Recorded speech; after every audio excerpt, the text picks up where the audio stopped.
तो हेलो प्यारे मित्रों, स्वागत है आप सभी का हमारे यूट्यूब चैनल अनूप स्टडी में। दोस्तों आज के वीडियो में हम लोग शुरू करने वाले हैं लेसन नंबर 14 के न्यूमेरिकल। ठीक है, तो चलिए सुनिएगा उसका पहला न्यूमेरिकल। देखिएगा ये प्रकाश का फर्स्ट लेसन का न्यूमेरिकल है, ठीक ना।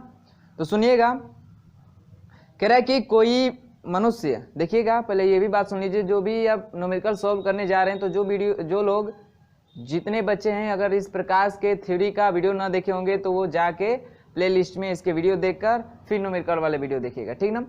और जिन लोगों को पता है वो तो उनके लिए तो भाई बहुत अच्छा है, ठीक ना। जिनको ना पता हो वो लोग जो फर्स्ट बार प्रकाश पढ़ रहे होंगे तो वो लोग पहले उसके लेक्चर देख लेंगे, ठीक ना। तो चलिए शुरू करते हैं इसका पहला न्यूमेरिकल। क्या कह रहा है, कोई मनुष्य समतल दर्पण की ओर 50 सेंटीमीटर की दूरी से 10 सेंटीमीटर पर सेकेंड के वेग से चल रहा है। 3 सेकेंड के पश्चात मनुष्य और उसके प्रतिबिंब की बीच की दूरी होगी। बात समझिएगा क्या कह रहा है।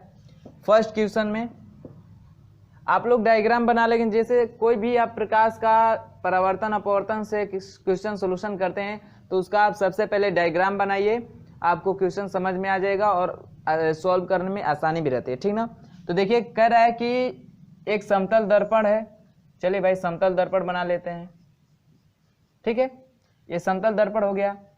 इससे कह रहा है कि 50 सेंटीमीटर की दूरी पे, जैसे मान लीजिए क्या है 50 सेंटीमीटर दूरी पे कोई व्यक्ति है यहाँ पे, ठीक ना। इसको मान लेते हैं O बिंदु, ठीक ना। P बिंदु पे कोई व्यक्ति है, तो भाई यहाँ पे व्यक्ति है तो इसका प्रतिबिंब भी इधर 50 सेंटीमीटर दूरी बनेगा। ये किसकी प्रॉपर्टी है, मान लीजिए यहाँ पे P डैश, इसकी भी दूरी क्या होगी 50 सेंटीमीटर। ये समतल दर्पण की प्रॉपर्टी है, ठीक ना। गुण है कि समतल दर्पण से जितनी वस्तु दूर रहती है उसका प्रतिबिंब भी दर्पण से उतना दूरी बनता है। आभासी बनता है, सीधा बनता है, ठीक ना, और सीधा बनता है। इतनी बात सबको समझ में आती है, सब लोग को पता है, इतनी बात सबको समझ में आई, ठीक है। तो मान लीजिए यहाँ पे 50 सेंटीमीटर दूर पर व्यक्ति खड़ा है तो प्रतिबिंब भी इससे 50 सेंटीमीटर दूरी बनेगा। मतलब प्रतिबिंब और व्यक्ति की दूरी पूछे तो 50-50 100 मीटर, यानी प्रतिबिंब और व्यक्ति की दूरी पूछे बीच की तो दोनों को ऐड करेंगे। यदि दर्पण से पूछेगा तो सेम भाई ये तो दिया ही है। तो क्वेश्चन में पूछा भी है आपकी व्यक्ति और उसके प्रतिबिंब के बीच की दूरी बताना है, ठीक ना। तो समझिए यहाँ पे भाई व्यक्ति खड़ा है, कह रहा है कि 10 सेंटीमीटर पर सेकेंड के वेग से चलना शुरू किया। अब यहाँ पे जो व्यक्ति खड़ा है वो कितने वेग से चलना शुरू किया है, तो 10 सेंटीमीटर पर सेकेंड के वेग से चलना शुरू किया। किधर, दर्पण की तरफ। कह रहा है 3 सेकेंड पश्चात, मान लीजिए यहाँ से यहाँ तक गया 3 सेकेंड में, मान लीजिए ये पोजीशन पाया, इसको मान लेते हैं, इस बिंदु को मान लेते हैं क्या A, ठीक ना। A पोजीशन पा गया ये व्यक्ति यहाँ पे, कितने सेकेंड बाद, 3 सेकेंड बाद। तब पूछेगा, तब कह रहा है कि इसका, और जब भाई जब ये व्यक्ति इधर चलेगा तो यहाँ से भी जो इमेज है इधर खसकेगा ना, मान लीजिए A डैश पे आ जाएगा। जैसे ये A पॉइंट पे आएगा तो A डैश तक ये इधर भी आ जाएगा, प्रतिबिंब भी आ जाएगा। तो A और A डैश की दूरी पूछ रहा है, यानी यहाँ पे प्रतिबिंब बनेगा इस व्यक्ति का, यहाँ पे क्या बनेगा, प्रतिबिंब बनेगा, इसका इमेज बनेगा। तो इस व्यक्ति और इस इमेज के बीच की दूरी को क्या कर रहा है, इसी को क्या कर रहा है, पूछ रहा है। इसी को क्या कर रहा है, आप क्वेश्चन पूछ रहा है। तो सिंपल सी बात है, ये दूरी टोटल 50 है।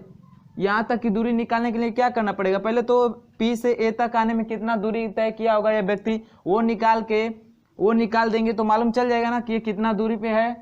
घटा देंगे 50 में कितना दूरी पे है दर्पण से। अब प्रतिबिंब से पूछ रहा है तो भाई जितना दूरी दर्पण से व्यक्ति की होगी उतनी ही दूरी पे प्रतिबिंब बनेगा, फिर दोनों को ऐड कर देंगे तो प्रतिबिंब और व्यक्ति के बीच की दूरी ज्ञात हो जाएगी ना। तो चलिए भाई दूरी बराबर क्या होता है, दूरी बराबर क्या होता है, चाल गुणते समय।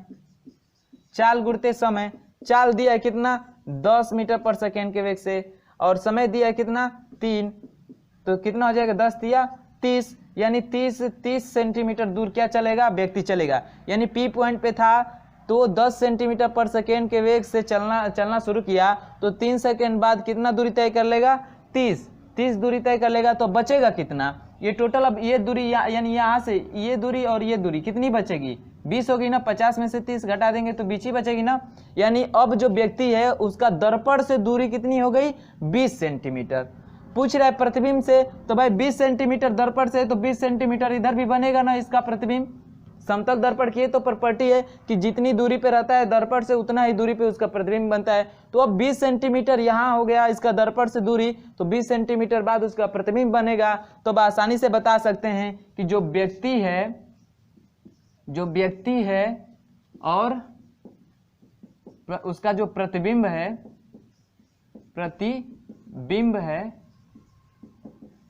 के बीच की दूरी क्या हो जाएगी, बीच की दूरी क्या हो जाएगी, तो भाई उसकी दूरी दर्पण से दूरी कितनी है 20 प्लस दर्पण से आभासी उसका प्रतिबिंब भी 20 सेंटीमीटर की दूरी पे ही बनेगा। दोनों को ऐड कर देंगे तो कितना आ जाएगा 40 सेंटीमीटर। यहीं अगर दर्पण से दूरी पूछता तो कितनी हो जाती 20 सेंटीमीटर, लेकिन व्यक्ति और प्रतिबिंब के बीच की दूरी पूछ रहा है तो कितना हो जाएगा 20 40 सेंटीमीटर। समझ में आया होगा सबको, कंसेप्ट क्लियर हुआ? नहीं हुआ तो थोड़ा वीडियो को रिवर्स करके आप पुनः देख सकते हैं, ठीक ना। बहुत सिंपल था। समतल दर्पण की प्रॉपर्टी है कि समतल दर्पण से जितनी वस्तु दूर रहेगी उतना ही दूर उसका प्रतिबिंब बनेगा दर्पण से ही। तो मान लीजिए 50 सेंटीमीटर दूर था तो 50 सेंटीमीटर दूर उसका प्रतिबिंब बनेगा। तो दोनों के बीच की दूरी निकाले, प्रतिबिंब और व्यक्ति की, तो दोनों दूरियों को जोड़ना पड़ेगा। वही काम यहाँ पे किए हैं। यहाँ से 10 सेंटीमीटर पर सेकेंड के वेग से चला है दर्पण की तरफ, 3 सेकेंड में कितना दूरी तय कर लिया 3 सेंटीमीटर। तो 50 में से 30 घटा दें तो दर्पण से फिर व्यक्ति के जो दूरी तय कर लिया उसके बाद की पोजीशन मालूम चल जाएगी इतना दूरी पे है। अब प्रतिबिंब से दूरी पूछ रहा है तो जितना दूरी ये होगा उतना दूरी पे प्रतिबिंब बनेगा दर्पण से। दोनों दूरियों को जोड़ देंगे तो व्यक्ति और प्रतिबिंब की दूरी निकल के आ जाएगी जो हम लोगों ने किया है। चलिए ऑप्शन की बात कर ले तो 40 सेंटीमीटर आपका ऑप्शन नंबर डी मैच कर रहा है। कौन सा 40 सेंटीमीटर, ऑप्शन नंबर डी। इतना कंसेप्ट सबको क्लियर हुआ?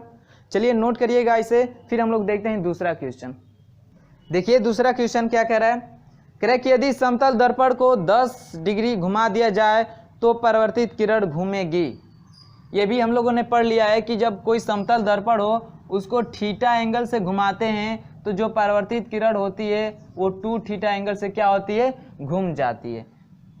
ये पढ़ा है हम लोगों ने, थीटा एंगल से घुमाएंगे तो 2 थीटा एंगल से घूम जाती है। यदि समतल दर्पण से, ठीक ना, समतल दर्पण में, ये समतल दर्पण की प्रॉपर्टी हम लोग पढ़ चुके हैं कि थीटा एंगल से घुमाएंगे तो परावर्तित किरण 2 थीटा एंगल से घूम जाएगी। यदि दर्पण में भी वेग से गति कर रही है दर्पण से बाहर, तो दर्पण में 2v वेग से गति करती हुई आपको प्रतीत आएगी। ये हम लोगों ने समतल दर्पण की प्रॉपर्टी में पढ़ चुके हैं, ठीक ना। जो लोग नहीं जानते हो तो लेक्चर की वीडियो देख सकते हैं, ठीक ना, उसमें बता दिया गया है। या आपके पास बुक होगी तो आप बुक से भी पढ़ सकते हैं। तो चलिए कह रहा है कि यदि समतल दर्पण को 10 डिग्री से घुमा दिया जाए तो परावर्तित किरण घूम जाएगी। तो भाई थीटा के जगह पे कितना दिया है, अब 10 डिग्री दिया है तो कितना हो जाएगा 2 गुणे 10 डिग्री बराबर कितना हो जाएगा 20 डिग्री से क्या हो जाएगा, घूम जाएगा। इतना जो परावर्तित किरण होगी इस एंगल से क्या हो जाएगी, घूम जाएगी। तो चलिए ऑप्शन की बात कर ले तो 10 डिग्री घुमा दिया जाए तो कितना से घूमेगी 20 डिग्री। ऑप्शन नंबर ए, आपका ऑप्शन नंबर ए क्या कर गया, मैच कर गया। बात सबको समझ में आई होगी, ठीक ना। चलिए तीसरा देखिए, तीसरा क्वेश्चन क्या कह रहा है। तीसरा कह रहा है कि एक समतल दर्पण क्षैतिज से 30 अंश का कोण बना रहा है। यदि एक ऊर्ध्वाधर किरण, ठीक है, किरण दर्पण से टकराती है तो दर्पण एवं परावर्तन किरण के मध्य कोण होगा। इसी पे ठीक कोण दिया है ना, कोण दिया है, पहला कोण दिया है, दूसरा पूछ रहा है परावर्तित किरण का कितना होगा। तो वहीं इसका भी क्या हो जाएगा 30 अंश दिया है, यानी थीटा बराबर दिया है कितना 30 अंश। तो परावर्तित किरण कितने अंश से घूमती है 2 थीटा से, यानी 2 गुणे 30 अंश बराबर कितना हो जाएगा 60 अंश, ठीक ना। ये तीसरे का सोल्यूशन रहा, ठीक ना, यहाँ पे वहां पे, ठीक ना। तीसरे का सोल्यूशन यहाँ पे थीटा बराबर दिया है 30 अंश, पूछ रहा है परावर्तित किरण और दर्पण के बीच कितने का कोण बनेगा। तो वहीं 2 थीटा होता है, थीटा एंगल से घुमाएंगे तो 2 थीटा एंगल से परावर्तित किरण घूम जाती है। तो 2 थीटा का मान 30 अंश था, 30 दूना 60 अंश। तो ऑप्शन की बात कर ले तीसरे का, तो 60 अंश कौन सा ऑप्शन सही हो जाएगा, सी। ऑप्शन नंबर कौन सा सही हो जाएगा, सी, ठीक है। चलिए चौथा देख लीजिए, कह रहा है कि निम्नलिखित निम्नलिखित रंगों के प्रकाश में से किस रंग के प्रकाश का प्रकीर्णन सबसे अधिक होता है। तो किसका होता है भाई, हम लोगों ने पढ़ चुका है, किसका होता है बैगनी रंग का। किसका होता है, बैगनी रंग का। और इसी कारण जो क्या होता है आसमान होता है या आकाश होता है, ठीक है ना, इसी कारण जो आकाश होता है वो क्या दिखाई देता है, नीला दिखाई देता है। क्या होता है, नीला दिखाई देता है। क्यों? क्योंकि बैगनी रंग का प्रकीर्णन क्या होता है, सबसे अधिक होता है, इसी कारण आकाश का रंग नीला दिखाई देता है। बात सबको समझ में आई ना? तो ऑप्शन नंबर कौन सा सही हो जाएगा, सी, बैगनी रंग का। ऑप्शन नंबर कौन सा सही हो जाएगा, सी, बैगनी रंग का। इतना क्लियर है? चलिए पांचवा क्वेश्चन देखिए। पांचवा क्वेश्चन क्या कह रहा है कि कोई मनुष्य समतल दर्पण की ओर 60 सेंटीमीटर की दूरी से 5 सेंटीमीटर पर सेकेंड के वेग से दूरी से चला, दर्पण की ओर चल रहा है, तो 7 सेकेंड बाद मनुष्य और उसके प्रतिबिंब की दूरी होगी। सेम पहले जैसे क्वेश्चन, जो फर्स्ट क्वेश्चन था सेम वैसे ही है, ठीक ना? इसका सोल्यूशन देख लीजिए फटाक से ना, एकदम सेम वैसे ही है। किस तरह? पहला जैसा। आपको दूरी दे रखा है समतल दर्पण से और समतल दर्पण की तरफ ही चल रहा है, कितने चाल से, तो आपको क्वेश्चन में दिया है, बस आपको दूरी निकाल लेना है, कितना दूर चलेगा, फिर उसको टोटल दूरी में से माइनस कर देंगे और उसी का दोगुना कर देंगे तो आपका प्रतिबिंब से दूरी निकल जाएगी। कितना निकल जाएगी? दोगुना कर देंगे तो प्रतिबिंब की दूरी। दोगुना क्यों करते हैं? क्योंकि भाई जितनी दूरी से प्रतिबिंब से दूरी रहती है वह व्यक्ति की दर्पण से, उतना ही दूरी पे बनता है क्या, प्रतिबिंब। तो भाई हम 2 + 2 करना है तो इसको नहीं लिख सकते हैं 2 × 2, या 4 को ही 4 बार जोड़ना है, 4 को ही 4 बार जोड़ना है तो 4 × 4 नहीं लिख सकते हैं, या 2 को ही 4 बार जोड़ना होगा, 2 को ही 4 बार जोड़ना होगा तो हम 2 × 4 नहीं लिख सकते हैं, 2 2 4 4 4 8 यानी 8 होगा। ऐसे भी गुणा करेंगे तो 8 ही होगा। तो उसी दूरी को 2 बार जोड़ने से इससे अच्छा है उसका दोगुना कर दे, ठीक ना?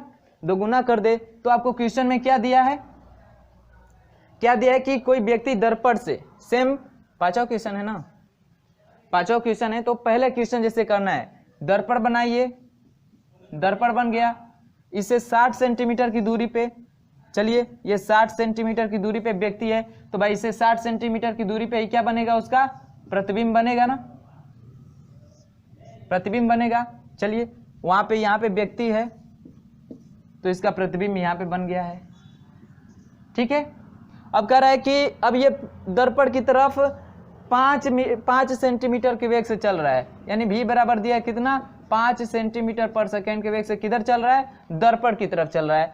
कितने सेकेंड में, तो 7 सेकेंड में पूछ रहा है कि 7 सेकेंड बाद वो उसका और उसके प्रतिबिंब के बीच की दूरी कितनी हो जाएगी। तो दूरी निकाल लीजिए भाई। तो क्या होता है, दूरी बराबर, फिर से वही फार्मूला, दूरी बराबर चाल गुणते समय, यानी 7 × 5 = 35, यानी जो दूरी ट्रेवल करेगा मनुष्य दर्पण की तरफ इतने की स्पीड से इतने समय में, वो कितना हो जाएगा, 35। मान लीजिए यहाँ पे आ गया, ठीक है। तो कितनी दूरी ट्रेवल किया, 35। तो 60 में से 35 घटा देंगे तो कितना हो जाएगा, 25 बचेगा ना, 25 ही बचेगा ना, 5 × 5 = 10, 1 3 2 5 1 6, 25 बचेगा। तो भाई इधर भी तो आएगा, इधर भी तो ये जो प्रतिबिंब में खिसक के इधर आएगा, ठीक है। और इसकी भी दूरी कितनी होगी, 25, क्योंकि प्रॉपर्टी है कि जितनी दूरी पे व्यक्ति होता है उतनी दूरी पे क्या आता है, प्रतिबिंब बनता है। तो व्यक्ति और प्रतिबिंब के बीच की दूरी कितनी हो जाएगी, 25 25 50, ये 25 का दोगुना 50, कितना हो जाएगा, इन दोनों के बीच की दूरी कितनी हो जाएगी, 50 सेंटीमीटर, 50 सेंटीमीटर। बात सबको समझ में आई है? चलिए ऑप्शन की बात कर ले, पांचवे का, तो कौन सा ऑप्शन सही हो जाएगा, 50, option number D. Option number D क्या हो जाएगा आपका, करेक्ट हो जाएगा। बात सबको समझ में आई होगी, इंटरेस्ट आ रहा होगा, ठीक ना। तो चलिए फिर देखते हैं हम लोग छठवां क्वेश्चन क्या कह रहा है। कह रहा है कि समतल दर्पण के सामने एक वस्तु दर्पण से 10 सेंटीमीटर की दूरी पे रखी जाती है तो दर्पण से प्रतिबिंब की दूरी होगी। यहीं से निकल गया भाई, मैंने अभी बताया कि दर्पण से जितनी दूरी पे वस्तु को रखते हैं उतना ही दूरी पे उसका प्रतिबिंब बनता है, सेम उतना ही दूरी पे बनता है। तो 10 सेंटीमीटर की दूरी पे रख रहे हैं दर्पण से, तो दर्पण से 10 सेंटीमीटर दूरी प्रतिबिंब बनेगा ना। तो छठवें का यही आपका मिल गया आंसर, छठवें क्वेश्चन का। मान लीजिए दर्पण है, इसे 10 सेंटीमीटर की दूरी पे रखे यहाँ पे वस्तु को, चलिए भाई आदमी को ही रख दे रहे हैं, तो कितना दूर बनेगा, इससे 10 ही सेंटीमीटर दूर बनेगा ना इसका प्रतिबिंब, यहाँ पे बन जाएगा, इमेज बन जाएगा वहां पे व्यक्ति का। यही पूछता कि इसके और इसके बीच की दूरी, तो दोनों को ऐड कर लेते, दोगुना कर देते। लेकिन पूछ रहा है दर्पण से प्रतिबिंब की दूरी, तो भाई जितनी दूरी पे व्यक्ति रहेगा उतना ही दूरी पे उसका प्रतिबिंब बनेगा, 10 का 10। तो कौन सा ऑप्शन सही हो जाएगा, option number B. Option number B क्या हो जाएगा, करेक्ट हो जाएगा। इतनी बात सबको समझ में आई। चलिए और आगे देखते हैं, 7वां सवाल क्या कर रहा है उसको भी सुन लेते हैं। सूर्य का प्रकाश कमरे में नहीं पहुंचता, फिर भी कमरे में अंधेरा नहीं रहता। फिर भी कमरे में अंधेरा नहीं रहता, क्यों भाई? मैंने लेक्चर में बताया है विसरण परिवर्तन के बारे में। विसरण परिवर्तन के विसरित या विसरण, विसरण या विसरित क्या होता है? तो जब प्रकाश, 7वें क्वेश्चन को समझा रहे हैं, ठीक ना? जब प्रकाश किसी खुरदरे पृष्ठ से टकराता है तो वो क्या होता है? चारों दिशाओं में फैल जाता है। तो यही कारण है भाई, यही कारण है कि मान लीजिए प्रकाश का, जो सूर्य का प्रकाश है वो सीधा चलता है। यही कह रहा है ना, सूर्य का प्रकाश कमरे में नहीं पहुंचता, फिर भी कमरे में अंधेरा नहीं होता है। क्यों? विसरण के कारण ही। जैसे मान लीजिए कमरा है, ठीक ना, तो प्रकाश बाहर निकला, कमरे में तो आया नहीं, बाहर गिरा, तो बाहर की जो जमीन है वो खुरदरी है, वहां पे पड़ता है प्रकाश, तो उसका विसरण हो जाता है, विसरित हो जाता है, और वहीं प्रकाश आपके कमरे में जाता है, जिससे अंधेरा नहीं रहता है। जिस कमरे में प्रकाश का विसरण नहीं, यानी जिस कमरे में प्रकाश नहीं पहुंचेगा वहां पे अंधेरा रहेगा, ठीक ना? जैसे मान लीजिए आप खिड़की बंद कर दीजिए, दरवाजा सब बंद कर दीजिए, तो विसरण का जो प्रकाश होगा वो आपके कमरे में नहीं एंटर कर पाएगा, तो अंधेरा रहेगा। यहीं कहीं से खुला उला रहता है तो वहां से प्रकाश आ जाता है। किसके कारण? विसरण परिवर्तन के कारण, विसरित परिवर्तन के कारण, ठीक ना? तो 7वें का ऑप्शन कौन सा सही हो जाएगा? देखिए इसमें प्रकीर्णन के कारण, ध्रुवण के कारण, इनमें से कोई नहीं, अपवर्तन के कारण, तो जो 7वें का ऑप्शन नंबर डी है ना, इनमें से कोई नहीं। भाई विसरित परिवर्तन दिया ही नहीं तो हम लोग किसको मारे? परिवर्तन को मारे, सॉरी अपवर्तन को मारेंगे? नहीं, अपवर्तन क्या छत की दीवार, छत की जो फ्लोर है उसको छेद कर आ जाएगा प्रकाश? नहीं ना, दीवार को छेद कर आ जाएगा, तो अपवर्तन तो ऐसे ही गलत है। कह रहे कि प्रकीर्णन के कारण, भाई प्रकीर्णन के कारण नहीं होता है, ठीक ना? किसके कारण होता है? विसरित परिवर्तन के कारण होता है। इसलिए 7वें का ऑप्शन नंबर डी हो जाएगा, इनमें से कोई नहीं, इनमें से कोई नहीं। बात सबको समझ में आई होगी, ठीक ना? तो चलिए 7 क्वेश्चन हो गए, 8वां भी देखते हैं, ठीक ना? 8वां इसको नोट कर लीजिएगा सब लोग। नोट क्या करना है, बहुत आसान था, इंटरेस्ट आ रही है सब लोगों को, ठीक ना? जिसको नहीं आ रही होगी भाई, जिसको समझ में नहीं आ रहा होगा, उसको पहले लेक्चर की वीडियो देख ले, आपको एकदम क्लियरली समझ में आ जाएगा, ठीक ना? तो चलिए देखते हैं 8वां क्वेश्चन। चलिएगा तो देखते हैं 8वां क्वेश्चन क्या कह रहा है भाई। कह रहा है कि एक मनुष्य की लंबाई 1.4 मीटर है, उसको अपना पूरा प्रतिबिंब देखने के लिए दर्पण को कम से कम लंबाई लेनी होगी। भाई कोई व्यक्ति है, ठीक ना, कोई व्यक्ति है और इसकी हाइट दिया है कितना? इसकी हाइट दिया है 1.4 मीटर, 1.4 मीटर। तो भाई ये अपने सामने कितने दर्पण रखे, यानी कैसा दर्पण रखे, ये मान लीजिए दर्पण है कि इसमें इसका पूरा प्रतिबिंब दिख जाए, ठीक ना? ये व्यक्ति है ना, इसमें पूरा दिखना चाहिए। कितना लंबाई होगा इसका? इस दर्पण की लंबाई को पूछ रहा है कि कितनी लंबाई का ले कि अपना पूरा प्रतिबिंब देख ले। तो हम लोगों ने पढ़ा है, क्या पढ़ा है कि कोई भी व्यक्ति है वो अपनी पूरी लंबाई का प्रतिबिंब देखना चाहता है, तो उसकी जितनी हाइट है उसकी आधे की, यानी उसकी मान लीजिए 6 सेंटीमीटर का है तो 3 सेंटीमीटर का प्रतिबिंब लेना पड़ेगा, 6 फुट का है तो 3 फुट का प्रतिबिंब दर्पण लेना पड़ेगा, यानी अपनी लंबाई का आधा लेना, आधे लंबाई का दर्पण लेगा तो अपना पूरा प्रतिबिंब देख सकता है। तो चलिए इसकी लंबाई का करते हैं आधा, तो कितना हो जाएगा भाई? 0.7 मीटर, यानी ये जो लंबाई निकल के आ जाएगी कितना आ जाएगी? 0.7 मीटर। ऑप्शन की बात कर ले 8वें का, तो कौन सा सही हो जाएगा? Option number C. Option number C क्या हो जाएगा? करेक्ट हो जाएगा। बात सबको समझ में आई होगी, ठीक ना? ये लेसन बहुत ही आसान है, बहुत आसान है, ठीक ना? चलिए अगला देखते हैं 9वां क्वेश्चन। कह रहा है कि किस दर्पण से बने प्रतिबिंब का आवर्धन सदैव एक होता है? सदैव यानी यूनिवर्सल, हमेशा के लिए क्या हो? एक होता है। तो भाई किसका होता है? आवर्धन क्षमता पहले समझ लेते क्या होता है। आवर्धन क्षमता क्या होता है? आवर्धन क्षमता बराबर क्या होता है? मैंने बताया भी है, क्या? प्रतिबिंब की लंबाई, इमेज की लंबाई, अब बटे में किसकी लंबाई? तो ऑब्जेक्ट की लंबाई, वस्तु की लंबाई। तो आपको अब ये ध्यान रखना है कि वो कौन सा दर्पण है जिसमें हमेशा सदैव के लिए जो वस्तु की लंबाई होती है उसी उतने ही लंबाई का क्या बनता है? उसका प्रतिबिंब बनता है। तो किस में बनता है? समतल दर्पण में बनता है भाई। समतल दर्पण में किस में बनता है? समतल दर्पण में जितनी लंबाई की क्या होगी? वस्तु रहेगी, सेम उसी लंबाई का क्या बनेगा? इसका प्रतिबिंब भी बनता है। किसमें? तो आपका समतल दर्पण में। तो जो समतल दर्पण की आवर्धन क्षमता होती है सदैव क्या होती है, एक होती है, सदैव एक होती है। क्यों? क्योंकि जो इसका प्रतिबिंब का लंबाई और वस्तु का लंबाई होता है बराबर होता है। बराबर भाई होगा, ये 10 सेंटीमीटर का तो ये भी 10 सेंटीमीटर का, 6 फुट का तो ये भी 6 फुट का, 6 से सब कैंसिल होकर एक ही होता है, सदैव एक आता है। तो ऑप्शन नंबर कौन सा सही हो जाएगा, 9वें का। सदैव किस दर्पण का होता है, तो समतल दर्पण का, ऑप्शन नंबर सी, इसका भी ऑप्शन नंबर सी। ठीक है, 8वें 9वां दोनों को ऑप्शन नंबर सी ही मैच किया। चलिए अगला भी देखते हैं क्या है। अगला क्या कह रहा है, कह रहा है कि किस वस्तु के प्रदीप्त होने का, यानी किसी वस्तु के प्रदीप्त होने का पता लगाया जा सकता है। भाई कोई वस्तु प्रदीप्त है, प्रदीप्त मतलब स्वयं का प्रकाश हो, उसका स्वयं से प्रकाशित होती हो तो उसका पता कैसे लगाएंगे। ऑप्शन सुनिएगा, कह रहा है, स्क्रीन पे दिख रहा होगा, आप लोग पढ़िए देखिए। कह रहे वस्तु को गर्म करके पता लगा सकते हैं कोई प्रदीप्त है कि क्या है, नहीं भाई। वस्तु को पालिश कर देंगे तो मालूम चल जाएगा कि वो क्या है, प्रदीप्त है, नहीं। वस्तु को अंधेरे कमरे में रखकर, this is the correct answer. ठीक ना, कोई वस्तु क्या हो रही है, चमक रही है, उसमें खुद का प्रकाश है, उसको कैसे मालूम चलेगा, तो आप उसको रखिए किसी अंधेरे कमरे में, तो खुद पे खुद वो अपना उजाला क्या करने लगेगा, फैलाने लगेगा, अपने अंदर की जितनी भी खूबियां रखा है वो दिखाने लगेगा। ठीक ना, जैसे जो ही ये आसमान में तारे दिखाई देते हैं, कहते हैं ना दिन में नहीं दिखाई देते हैं, क्यों भाई, क्योंकि अभी प्रकाश में रहते हैं, क्योंकि सूर्य का प्रकाश ज्यादा रहता है तो उनका जो प्रकाश होता है बहुत कम होता है। लेकिन जैसे ही शाम होती है, जैसे अंधेरा होता है, उनका प्रकाश दिखाई देने लगता है ना। वो कैसे हैं, प्रदीप्त तारे क्या होते हैं, प्रदीप्त वस्तुएं होती हैं।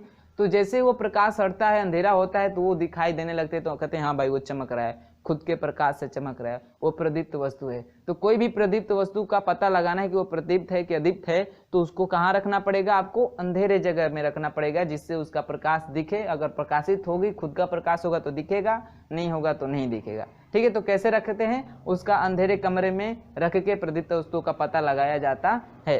तो 10वें का ऑप्शन नंबर कौन सा सही हो जाएगा, ऑप्शन नंबर सी। भाई देखिए बहुत सी मिल रहा है, इसीलिए सी नहीं, वो सी नहीं, ऑप्शन सी मिल रहा है। ठीक ना, तो बहुत लोग कहते भी हैं जिसको समझ में नहीं आए ऑप्शन नंबर सी मार देना। ठीक ना, तो ज़्यादातर मिलता है, देख ही रहे हैं यहाँ पे ऑप्शन सी ज़्यादा मिल रहा है। ठीक ना, तो चलिए 11 का भी देख लेते हैं। 11 क्वेश्चन का भी कौन सा ऑप्शन मिल रहा है, सी नहीं ना मिल रहा है। चलिए, किसी मोटे समतल दर्पण के सामने कोई प्रदीप्त वस्तु रखी है तो परावर्तन क्या होता है, ऑप्शन के अनुसार सुनिएगा। ऊपर वाले तल से होगा, केवल नीचे वाले तल से होगा, या दोनों तलों के बीच बार बार होगा। समझिएगा इसका कहने का मतलब क्या है। 11वें क्वेश्चन का कह रहा है कोई मोटा समतल दर्पण है। ठीक ना, मोटे का मतलब देखे होंगे ऐसा दर्पण आप लोग, जैसे मान लीजिए दर्पण आता है ना, उसकी अपेक्षा थोड़ा मोटा हो। ठीक ना, जैसे खिड़की उड़की में लगाया जाता है या कोई कुछ बनाया जाता है जैसे मोटा थोड़ा हो, 1 सेंटीमीटर या ½ सेंटीमीटर का। ठीक ना, तो वैसा दर्पण हो तो देखे होंगे कि ये वाला जो पोर्शन होता है ना, उस दर्पण का बहुत चमकता है। ये वाला पोर्शन क्या होता है, चमकता है। क्यों चमकता है भाई, क्यों चमकता है, जब प्रकाश जाता है ना तो इन दोनों के बीच थोड़ा कई बार आप इसी में परिवर्तन होता रहता है। ठीक ना, इधर भी बाहर भी निकलता है, लेकिन इसके बीच में भी क्या होता है, परिवर्तन होता रहता है, दोनों तलों के बीच। तो जो आपका ऑप्शन ए कह रहा है ना कि सिर्फ ऊपर वाले तल से परिवर्तन होता है, नहीं भाई, केवल जाके लास्ट वाले तल से परिवर्तन होता है, नहीं, इन दोनों तलों के बीच क्या होता है, परिवर्तन बार बार होता रहता है प्रकाश का। इसी कारण ये क्या होता है, ये वाला भाग चमकता भी है। आप लोग देखे होंगे मोटे जो समतल दर्पण होते हैं ना, उनका ये वाला पोर्शन चमकता दिखाई देता है। क्यों, इसी कारण कि दोनों तलों के बीच बार बार क्या होता है, परिवर्तन होता रहता है, किसी एक तल से परिवर्तन नहीं होता है। ठीक ना, दोनों तलों से होता है। तो इसका ऑप्शन कौन सा सही हो जाएगा, इसका भी ऑप्शन सी ही भाई सही हुआ। कौन सा ऑप्शन, सी। ठीक ना, तो किसी को नशा नहीं ना आ रहा है भाई, ऑप्शन सी आ रहा है ज्यादातर तो। ठीक ना, नहीं होना चाहिए भाई। समझ में आया सबको, समझ में आ रहा है तो ठीक है भाई, नहीं समझ में आ रहा होगा तो आप लोग कमेंट करिएगा कि सर समझ में नहीं आ रहा है, तो मैं जो आगे पढ़ाऊंगा उसको और बेहतर तरीके से समझाने की कोशिश करूंगा। तो इसको नोट करिएगा। फिर हम लोग देखते हैं आगे 12 नंबर का क्वेश्चन। चलिए दोस्तों देखते हैं 12 नंबर का क्वेश्चन क्या कह रहा है। कह रहा है कि एक व्यक्ति समतल दर्पण के सामने 3 मीटर की दूरी पे खड़ा है, व्यक्ति से प्रतिबिंब के मध्य की दूरी होगी। गजब यार, कैसा सब क्वेश्चन कर रहे हैं। ये तो सब बच्चे उड़ा देंगे ऐसे ही। भाई ये समतल, टेढ़ा मत बन यार, ये समतल दर्पण है, इससे दूरी दिया है कि भाई व्यक्ति यहाँ पे खड़ा है, कितने मीटर की दूरी पे, 3 मीटर की दूरी पे। तो प्रतिबिंब कितना दूरी पे बनेगा, 3 ही मीटर की दूरी पे, है ना, 3 मीटर की दूरी पे बनेगा। तो पूछ क्या रहा है, इसके और इसके बीच की दूरी ना, तो जो आपकी दूरी दी रही, सिंपल सा समझिएगा, समतल दर्पण की बात करें, वस्तु के बीच की दूरी, अरे दर्पण और वस्तु के बीच की दूरी दी हो, कितना मीटर की दूरी पे खड़ा है, तो प्रतिबिंब और उस व्यक्ति के कितना दूर होगा, कितना मतलब मध्य के बीच की दूरी कितनी होगी। तो जो आपकी दूरी दी है उसका क्या करिए, 2 गुना, यानी 3 दूना 6, 2 गुना करिए, ठीक ना, कितना भी दिया हो, 4 दिया रहेगा तो 4 दूना, 2 गुना करेंगे तो 4 दूना 8, 10 दिया रहेगा तो 10 दूना 20, ठीक ना, ऐसे 2 गुना कर देते हैं तो दर्पण और व्यक्ति और प्रतिबिंब के बीच की दूरी निकल के आ जाती है। बात समझ में आई ना, क्यों भाई, सेम दूरी पे, जितना दूरी पे होता है उतना दूरी पे बनता है, तो 2 गुना कर दीजिए आप, तो कितना हो जाएगा, 6 सेंटीमीटर, 6 मीटर। तो ऑप्शन बात कर ले 12 का सी। भाई आज तो बहुत सी मिल रहा है, हाँ क्या बात है भाई, 9वां से लगाए नहीं, 8वें का 8वां, 9वां, 10वां, 11वां, 12वां, यानी सी ऑप्शन ही मैच कर गया, ठीक ना। चलिए समझ में आ रहा है, सबको समझ में आ रहा है। चलिए देखते हैं इस वीडियो का लास्ट क्वेश्चन, 13 नंबर का क्वेश्चन, फिर अगले वीडियो में मिलते हैं इसके अगले क्वेश्चन के साथ, 14 नंबर क्वेश्चन के साथ। तो चलिए देखते हैं इस वीडियो का लास्ट क्वेश्चन, 13 नंबर का क्वेश्चन, ठीक ना। 13 नंबर का क्वेश्चन क्या कह रहा है कि 72 डिग्री के कोण पर झुके हुए 2 समतल दर्पणों के बीच बने हुए प्रतिबिंबों की संख्या होगी। संख्या पूछ रहा है, संख्या n बराबर क्या होता है, फार्मूला भी लिख देते हैं भाई, 360 बटे में थीटा माइनस 1 यही होता है ना। यदि इसको सॉल्व करने में अगर दशमलव में आए, कुछ भी यानी दशमलव में आए, तो उसका अगला पूर्णांक लेते हैं, ये हम लोगों ने पढ़ चुका है। तो चलिए थीटा बराबर दिया है आपका कितना, 72 डिग्री, कितना दिया है 72 डिग्री, तो n का मान पूछ रहा है, इस वाले फार्मूले में रखिएगा, तो n बराबर कितना हो जाएगा, 360 बटे में 72 माइनस 1, कटाएंगे तो कितना बार में कट जाएगा, 5 बार में। ऐसा हम लोग एग्जाम्पल भी कर चुके हैं, ठीक ना, 5 बार में कटेगा ना, 5 दूना 10, 1 5 7 35 1 36, 5 माइनस 1 बराबर कितना हो गया 4। यानी जो प्रतिबिंब बनेंगे, एक ये समतल दर्पण है, एक ये समतल दर्पण है, और ये समतल दर्पण है, ऐसे हैं, ठीक ना। और इनको 72 डिग्री कोण पे रखा गया था, ठीक ना, 72 डिग्री कोण पे रखा गया था। तो इनमें यहाँ पे रखा गया था वस्तु को, तो इसमें बनेगा प्रतिबिंब, फिर इसका इसमें दिखेगा, इसका इसमें, इसका इसमें, ऐसे ऐसे दिखते दिखते कितनी बार दिखेगा भाई, 4 बार दिखेगा। कब, जब 72 डिग्री का रहेगा तब। जैसे थीटा बदलेंगे प्रतिबिंबों की संख्या बदलेगी।